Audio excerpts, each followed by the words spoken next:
profile has some issue with proof মই আপোনালোকক দেখুৱাম কেনেকৈ কি কৰিলে এইটো গুচি যায় মোৰ যেটো ফেসবুক প্ৰোফাইল এক মাহমান আগত মই বলিউডৰ এটা নতুন মুভি আহিছিল তো সেই মুভিটোৰ পৰা চাৰিটা ক্লিপ সিৰিয়ালি মই বাদ দিয়া নাই সিৰিয়ালি কাটি চাৰিটা ক্লিপ মই ফেসবুকত আপলোড কৰিলো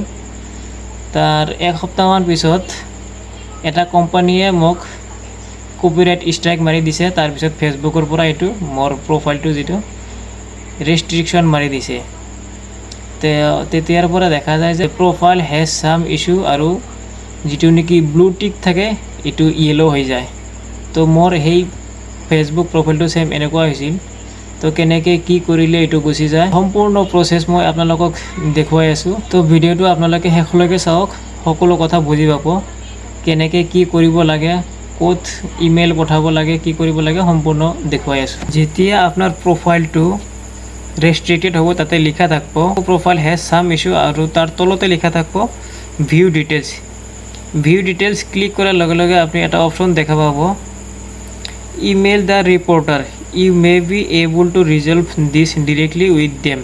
এতে লিখাই আছে যে আপুনি ডাইৰেক্টলি যোনে আপোনাক ৰিপৰ্ট কৰিছে তাৰ লগত মানে এটো মিলাই লব পাৰে যদি ই মানি লয় তাৰ পিছত এটো কপিৰাইট স্ট্ৰাইকটো উঠি যায় তাতে দিয়া থাকব আপোনাৰ কি বস্তু লাগিব যে হোৱাট ইউ নিড টু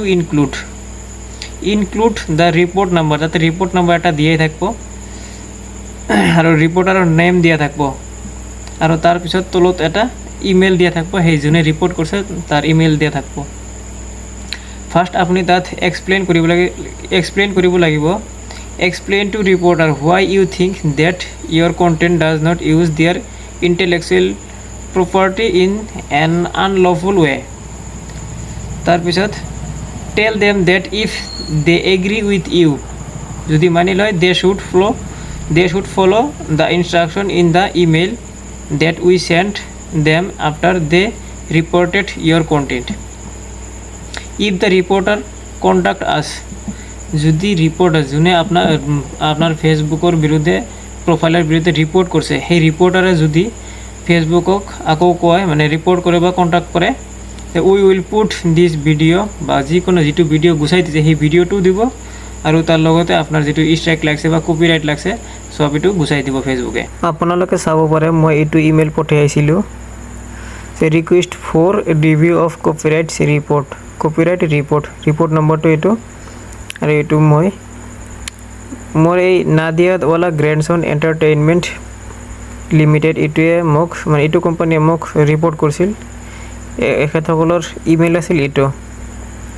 আৰু মই এনেকৈ লিখি দিছিলো my profile details are as follows এটো মোৰ প্ৰফাইল নেম এটো প্ৰফাইল লিংক দি দিছিলো লগতে আৰু কিছুমান ফটো দি দিছিলো এনেকৈ স্ক্ৰিনশ্বট মাৰি ইমেইলখন আপোনালোকে পিন কমেন্টত পাই যাব